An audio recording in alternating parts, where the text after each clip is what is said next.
thank you so much for meeting me today. Thank I you. appreciate your time. I know you're a busy man doing all the things on campus and in the community. But I look forward to getting to know more about you and telling the people more about you as well and your campaign. Yes. So let's start off from the beginning. For anyone who doesn't know you, you are very well known in campus and probably within the community. But for anyone who doesn't know you yet, who are you? What are you running for? And what made you decide to run for this office? Yeah, thank you for having me. It's exciting. I know we've been following each other for a little minute, Mhm. so it's exciting to finally see you. My name is JaQuavis Doucette. I'm a graduating senior at Prairie View A&M University with a major in communications and a minor in criminal justice. Currently, I serve as the 44th student body president at Prairie View A&M University, but also I'm appointed by the governor to serve as student regent for the Right. Texas A&M University system. And honestly, what made me run is I ran 2 years ago, and when I think about the time of 2 years ago, I was a sophomore. I was 20 years old. I knew about local government, but I knew I wanted to get involved. So before I came to Prairie View, I knew I wanted to run for office. I didn't know it would be that soon. So I didn't know my sophomore year of college I would be running for office, Right. only to concede my race by one vote. And so when I think about 2 years later, the same seat I ran for 2 years ago is open now, and I have a plan to get a master's in public service administration at Bush School at Texas A&M. And when I think about how does that affect my end goal is I want to be an elected official as an end goal, be a part of our community, but have that policy aspect. And so that's what really inspired me to run. Knowing that I was so close 2 years ago, and I'm like, I think you really can do this now. You built the brand, people know who you are, people have seen you work a lot more in the community and on campus. How do you mobilize voters to get them to go out there to oppose and vote for you? Yeah, Yes. absolutely. You have some big goals. You've Yes, been doing a yes. lot. So tell us about this office of city council. I think a lot of people, Yeah. one, don't even know about this election, definitely don't know about city council members. What do they do? Why is it important for them to know about this role? And more specifically, what kind of decisions is a city council member making that affects everyone's day to day lives here in Prairie View? Yeah, I think when you think about it, you think about the three stages of government, right? Your local government, your state government, and then your federal government. Obviously, the city council position is on your local government, meaning that it affects your everyday life to life, your everyday life, the roads that you're driving on, the stop signs that you want instilled, the street lightings that may not happen in the city, businesses, bringing those things to the city. That's what a city council member does, right? They have the power to change what your everyday life looks like from the time you wake up to the time you go to work and come back to your bed. And that's what it looks like for me. So obviously, the city of Prairie View is a city manager form of government, meaning it's ran by a city manager who's chosen by the city council. That person is almost like the CEO of the city. So obviously, it's a municipal election. There's almost 5,000 people registered in the city of Prairie View, and less than 500 people turn out to vote every single time. So that's what the local city government is. That's what a city council member is, and that's what a city council member does. Okay. And more specifically,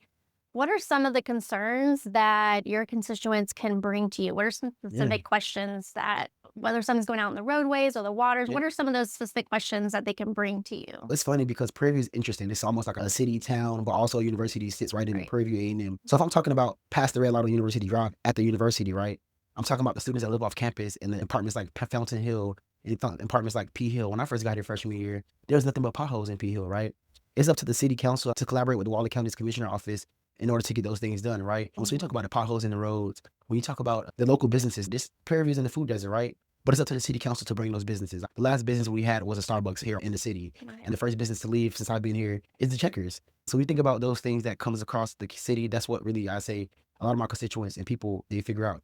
But when you take out of university, when you go out of University Drive here in the city of Prairie View, you're talking to the residents that's in the community that live here, that's been living here for decades and for a long time. You talk about the street lighting, right? They have no street lighting. Or you go to Villa Capri, the area, one of the subdivisions, there's no roadways, right? The roads are messed up. We have a prominent Hispanic community that lives in that area in Villa Capri. Man, they complain every day. I see them at city council meetings complain about their roads, right? They want people to pave their driveways. They want the city to pave their driveways to get the piping done correctly. So I would definitely say the infrastructure is one of the biggest things that constituents complain about in the city of Prairie View. Yeah. And that leads me into my next question. You answered it a little bit. What being out on the campaign trail and talking to people, being out in the community, whether it's on campus or outside of campus, what are some of those things like you talked about on campus, but what are some other things that they're complaining about or are looking for you to fix for them? Yeah, as I mentioned, as I campaigned 2 years ago, the same concerns that I went to each subdivision, and those concerns were my grandkids is playing outside, but there's no street lights happening. Or the local police department, or we need more patrolling, we need more effectiveness being safe across campus. But again, those businesses aspect, I think that business aspect is the main thing. Mhm. People want to see business here in Prairie View, and it's like up to the city council and economic development, the board to make those votes and meet those people to make those changes. I've seen the city lose a lot of relationships with developers recently. I've seen them gain relationships with the wrong developers. And so those things are really things you think about. But when we talk about our senior support, how do we support our seniors? When our seniors want groceries, how are they getting to the store to get groceries? When our seniors want someone to watch over their house when they go out of town, who's watching over that home? And we think about even how everyone loves the university here, but also the seniors in the community believe sometimes the students are a disruption, right? So how do we build that relationship between the city and the university to where we say, okay, students are going out here to do this thing, they're going out there to have fun, they're going to be loud in the community. So how we can protect those students when they're out in the community? But I think it's more than just students. I think one common misconception is that students are not residents.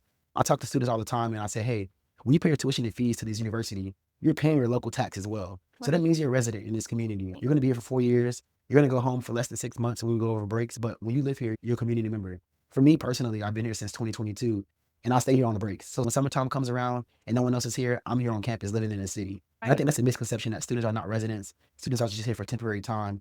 But temporary time is a long time for students to be here in the city of Prairie View. Yeah, absolutely. So it's really bridging that gap and building that relationship. I know you talked a lot on your website about bridging that relationship with the community and bringing them together rather than it being divisive and being two separate entities, but at least starting to bridge that a little bit more. It's really a misconception, right? People tell me, what are you going to do when you get elected? Are you going to bring businesses here? I was going to take more than 2 years to bring a business here. But we talk about being that bridge. We talk about you have those connections on each level of government. I have connections on the federal level. I have connections on the state level and the local level. I'm a student regent appointed by the governor, so I'm in with elected officials all the time. How does that look when you need a favor done? When your senator come out here and pass a bill to make it better for your community, right? Those relationships do matter, and I do have those relationships to make it better in the city of Prairie View. So I definitely do want to be that bridge between the city council and the residents and the community. Right. It is ultimately the relationships and building that trust that's going to start. Maybe we don't get as many businesses as you want, but you have to start somewhere for sure. So you talked a little bit about how you did run for this seat before and you came really close and you could talk about that. So why come back? Why run again? What's different about you now versus you were younger then? Yeah, I think when you think about it first time, right? I knocked doors. I sat on people's living room couches. I had those kitchen table conversations with residents in the community, also with the same as students, right? We talk about how do you mobilize people, right? I focus a lot on voter registrations. As I mentioned, there's over 5,000 people already registered in the city. But I think the real issue is how do we get those 5,000 people to the polls, right? And so I think my previous race are focused on a lot of voter registration. I hosted barbecues every week. I hosted different events every week to get people registered to vote. But some of those people I got registered never came out to vote.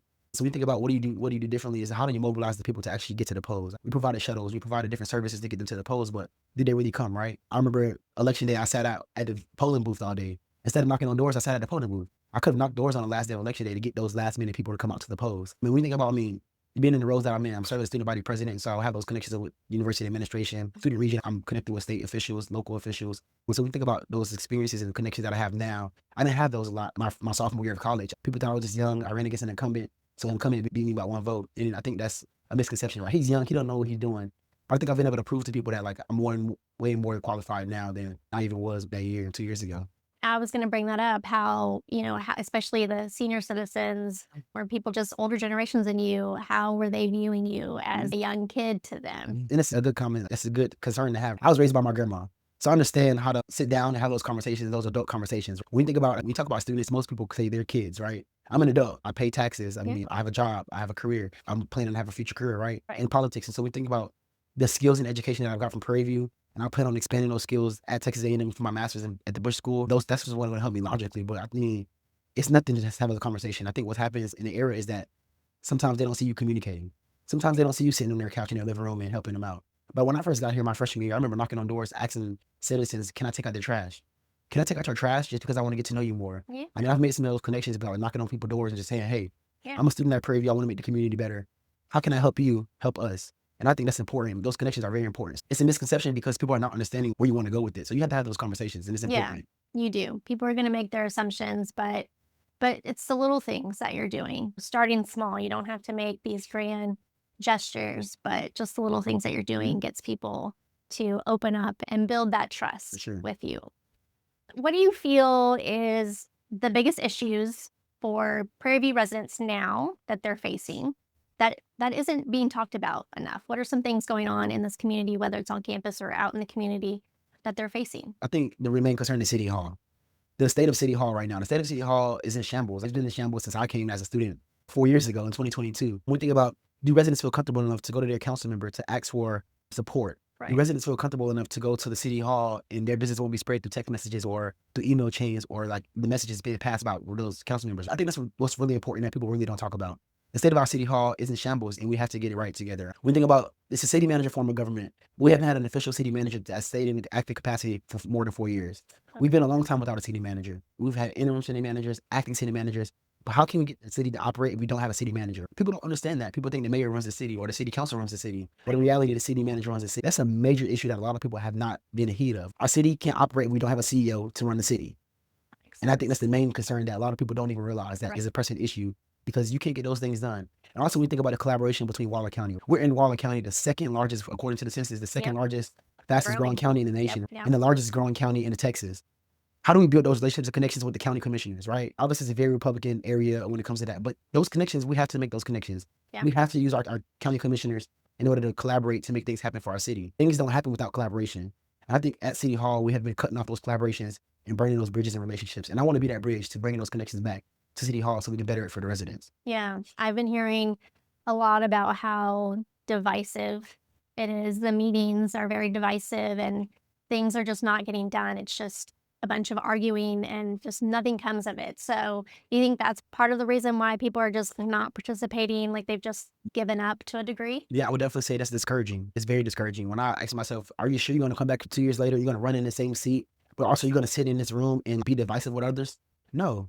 How do I get these people to be on the same page as me or myself and how to get us on one page because we care about the city of Prairie View? We are one PV. That's our slogan for the city of Prairie View. But we're not one right now. The city council is not one. So how do we get the city council to be one? Obviously, everyone's going to have differences, right? But how do you handle your differences? How do you communicate that when you're upset? Do you argue? Do you curse people out on the dais? Or do you sit there and talk to them behind the scenes? Do you use executive session for those moments so that you come back to the public and have gained the public's trust? One of my main goals is restoring trust in local government. And I believe a lot of our residents and community members have lost trust in their city council. They've lost trust in their local government. They've dropped the ball on finding that common ground, which is the constituents. Yeah. It's the residents, all of the residents, not some, but all, and being able to listen to them instead of just doing what they want to do based on their own views. Yes. Yeah, there's a lot of that going on, unfortunately. So what should it look like? Because like you said, it is in shambles. It hasn't been going well. So maybe some people don't even know what it's supposed to look like because maybe they've only been seeing this version of it. What is it supposed to look like? What should people, they need that incentive to get out there and vote for. So what should they be voting for? What should it look like? When you think about you're voting to change your everyday life, if you want to make your everyday life better, obviously I feel like I'm a great candidate when it comes to that. But when I think about it, I started my first job at 15 years old working at McDonald's. I worked there for 5 years and I made my way up to a manager. But those skills I learned as a manager is about leadership, teamwork. We're a team, right? So I can praise you in public and I should be able to reprimand you behind the scenes, right?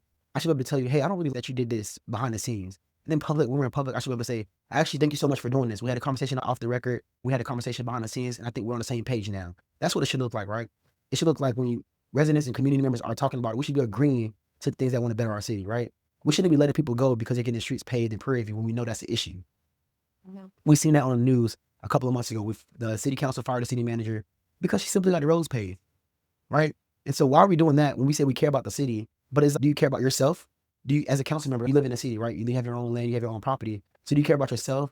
Do you want your taxes lowered? I've seen that in the news recently too. A city council member doesn't have an active water bill and she wants her water bills lowered. But is that what we're here for right now? Are we here for ourselves or are we here for our constituents? I'm talking about all constituents, not just the residents in the community, but the students that live in the city as well, right? How do we build that relationship? This university have a lot of resources. What if we burn in a bridge with the university president and the university administration? How do we get it better for the city? We have a lot of students that can help better the city because of the skills they're learning at this university or what they're learning in the classroom. But if we're turning them away, how do we want it to be better? Yeah, I 100% agree. Okay, so if you are elected, what are your top 2 to 3 priorities? And what would actually change for Prairie View residents because of them? I think first of all, seeing that smile on the diet, when you see that my smile, the energy I will bring to the city council, obviously it's a city council of a lot of senior residents, right? When you see a young, bright face on there, very educated, very skilled, and talk very proper, I think that's a very big difference. It's a change. But beyond that, the first thing is to restore trust in local government. I'm going to host quarterly town halls as a council member so that way residents can come bring their concerns to me. The city council positions are at large, meaning you represent every subdivision. So if you don't have just a subdivision, you don't just connect with a certain group of residents. That's the first thing. I really think it's smart infrastructure. Obviously, we know that street lights are important. We know that stop signs in certain areas are necessary to stop car accidents. That we need more street lights in certain areas. But then also we think about the road pavements. That's something you can get done in a week, right? We can go fill up this pothole and get it done, but also for long term, we need to get it done as a whole, but constantly starting off with those things. The basic city services, right? When you go to City Hall from 8 to 5, whenever it's open, you should be getting those services that you need. Are those services fair? When it comes to code enforcement, is code enforcement being spread out evenly? Is it fair? Are they finding one person across the street because, they don't like them? And then they go to across the street to another place and they're going to let them go with high grass? No, I think it should be the same across the board. And so basic city services, restoring trust in local government. Those are like top 2 pressing issues. I have 4 points, but those are definitely the top 2 pressing issues. And again, being that bridge between our community. Yeah. And I also want to build that city-university partnership. Prairie View is a very important college town. And we're taking away the university from the city. It doesn't make any sense. The city is about 65 years old. The university has been here longer than the city was incorporated. It's important to know that information in that history, because how do we build those relationships? I'm connected across the campus. I'm connected across the system. So when it comes to those resources, when A&M or Prairie View A&M is buying land on the outside of the campus, the city council didn't even know. I was in that room when that decision was made, but they didn't know. Is it because they're not involved enough with the university to know how's that happening? What's the president's strategic plan? Her plan is to develop across the city if the city doesn't do it on their own and build those relationships. So while we were losing those connections, we're going to be doing it all together on one accord. You mentioned having town hall meetings for your constituents. What are some other ways that people can reach out to you? Because it should be very simple. You should be very easily accessible to them. Town halls is one way. What are some other ways that you plan to be easily accessible for your constituents? I want to host a monthly newsletter, right? I'm sending things out to residents' homes to right to your mailbox. So when you open it up, you're seeing that what's happening in the city, what's developing.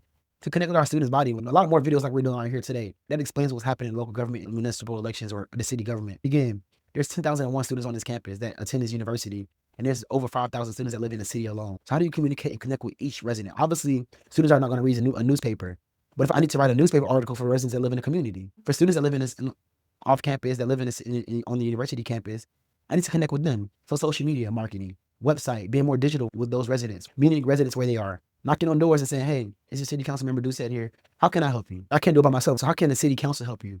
Advocating on behalf of my colleagues as well. Not just saying I did it, but the city of Prairie View did it. Because once elected, I work for the city of Prairie View and I work for the constituents. Right. And so it's about the city of Prairie View doing it, not me doing it, but the city of Prairie View doing it.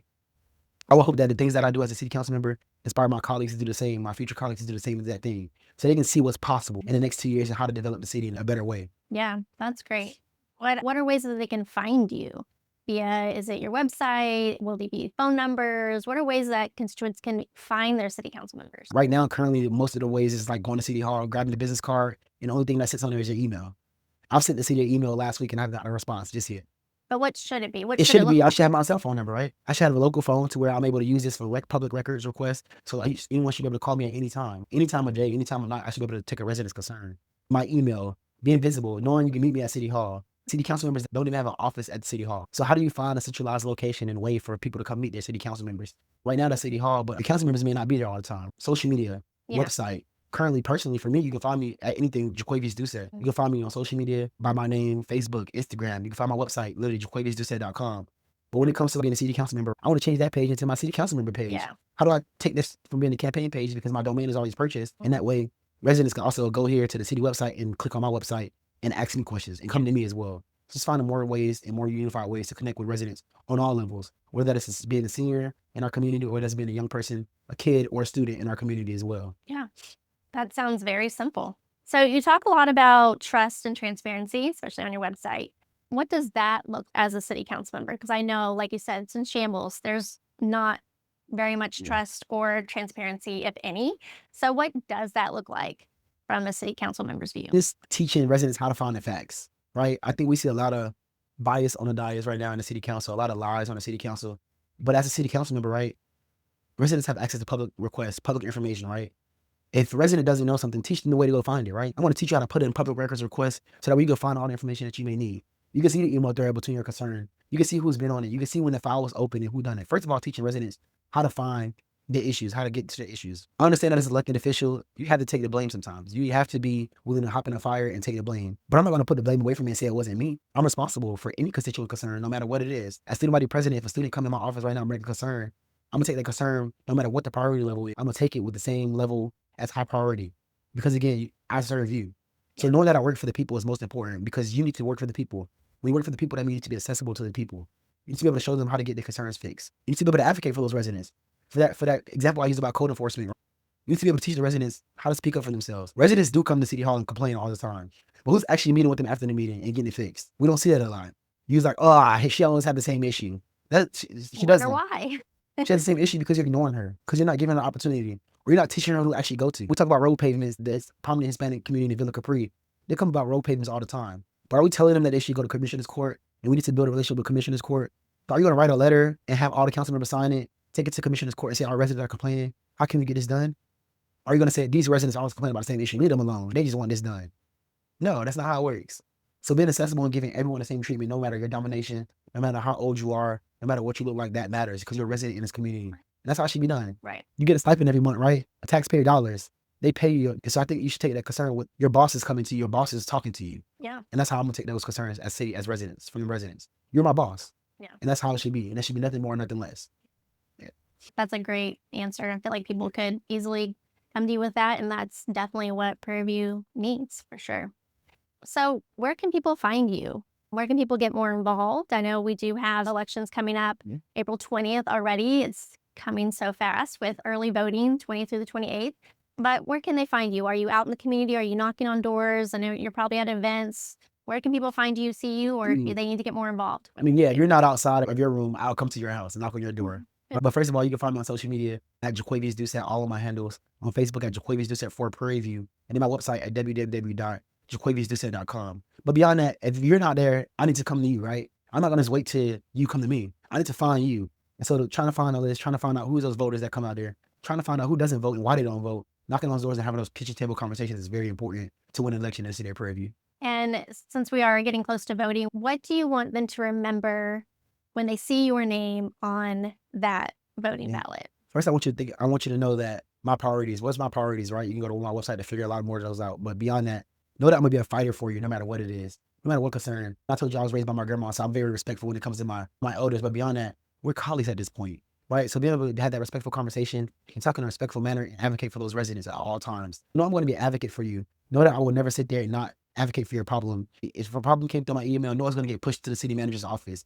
You need to know that I'm going to be the advocate. You need to know that I'm going to be working closely with the city manager's office to get things done and change in the city. And when you think about it, think about the young, fresh energy that I'm able to bring. But beyond that, I want to bridge our community and build our future. And that's what I want you to remember, bridging our community and building our future. Anything else that I may have left off or you feel like you just need to put out there to the people? I mean, I think when we talk about just the students out there, right? Students are registered. We did a march to the polls where over 200 people showed up. But are all those 200 people registered in the city? You live in the city majority of your time, right? So why are you voting back and forth when you know you live in the Prairie View? That's important. Or you registered to vote, but you're not going to the polls. You need to know that your vote doesn't make a difference. 2 years ago, I lost by one vote. Yeah. It could have been that one student or that one resident that didn't come out to vote for me or for my opponent. And we both didn't have that vote. I think that's very important for people to know. Your registration is important, but your vote is even more important. And that's what matters. And people are allowing such a small number, like 100, 200 people, determine who these people are. Yeah. So it is important to have all these voters and then it just come down to 1 or 2 votes left. It's a big deal. Yeah, it's a big deal. Thank you so much for being here. I appreciate all your responses. I think you're a great candidate. You have a lot to offer.